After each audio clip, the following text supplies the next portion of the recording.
तो देखो, सलार का पार्ट 1 रिलीज हो चुकी है। फिल्म एक बहुत बड़ी ब्लॉकबस्टर रही और इससे हमारे OG Baahubali the rebel star Prabhas का कमबैक हुआ। पर फिल्म की स्टोरी इतनी कॉम्प्लेक्स है, इसकी एडिटिंग ऐसी है कि फिल्म में हमें 2 टाइमलाइन दिखाया जाता है, एक सीज फायर वाला टाइमलाइन और एक करंट 2023-24 वाला टाइम, जिससे फिल्म की स्टोरी समझने में थोड़ी दिक्कत होती है। इस वीडियो में हम सलार से जुड़े कुछ क्वेश्चन पर बात करेंगे जो हमें स्टोरी को अच्छी तरह समझने में हेल्प करेगा। और जितने अच्छे से हम पार्ट 1 सीज फायर को समझेंगे, उतने अच्छे से हम सलार का पार्ट 2 सौर्यांग पर्वन को एंजॉय कर सकते हैं। तो सबसे पहले हम फिल्म की स्टार्टिंग से क्वेश्चन उठाते हैं कि व्हाई डिड देवा and his mother live Khansaar.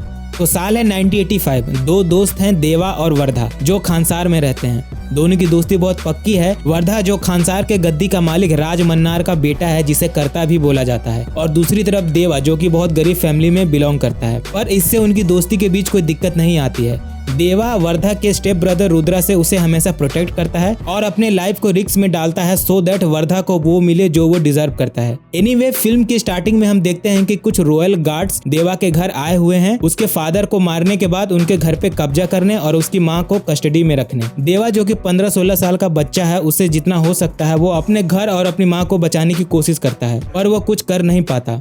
इतने में वर्धा वहां आता है और उन रॉयल गार्ड्स को देवा की इंडिपेंडेंस के बदले अपने राज्य का एक हिस्सा दे देता है। हालांकि उसे ये आइडिया नहीं था कि ये डिसीजन कितनी बड़ी इवेंट को जनरेट करेगी, पर अपने दोस्त को बचाने के लिए वो ये करता है और फिर देवा खानसार छोड़ देता है और वर्धा से प्रॉमिस करता है कि जब भी उसे उसकी जरूरत होगी वो उसकी हेल्प करेगा। So this is the reason कि देवा और उसकी माँ खानसार से बाहर चले जाते हैं। क्वेश्चन 2, मन्नार क्लैन पूरे सौर्यांगा क्लैन को क्यों मार देते हैं। तो साल है 1127।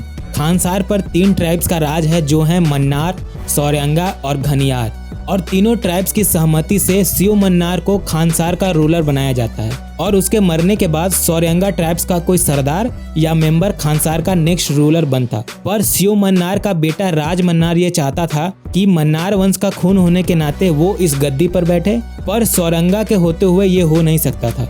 इसीलिए वो डिसाइड करता है कि रातों रात सारे सौरंगा क्लैन को खत्म कर देगा, कोई बच्चा कोई औरत किसी को नहीं छोड़ेगा, और वो ऐसा कर भी देता है। तो इसीलिए मन्नार क्लैन सौरंगा क्लैन पर अटैक करती है और उसे मार देती है। Question 3, why did Radha Rama have to decide a cease fire. अब साल है 2010। राज मन्नार खानसार का करंट किंग है और उसके 3 बच्चे हैं, वर्धा, राधा रामा और रुद्रा, जिसमें से राधा रामा और रुद्रा दोनों पहले से ही सरदार थे। सरदार मतलब खानसार के कुछ डिसीजन लेने वाले मंत्रीगण। पर वर्धा को अपने बचपन में रॉयल गार्ड्स को राज्य का हिस्सा देने वाले कांड के वजह से वो सरदार नहीं था। बहरहाल राज मन्नार को ये बात रियलाइज होता है और कुछ काम के लिए वो खानसार के बाहर जाता है और अपने वापस आने से पहले वो ये चाहता था कि वर्धा को खानसार एक्सेप्ट करे और वो कोई आउटसाइडर के जैसे न रहे। वो सरदार के गद्दी पर बैठे और इसकी जिम्मेदारी वो अपनी बेटी राधा रमा को देता है।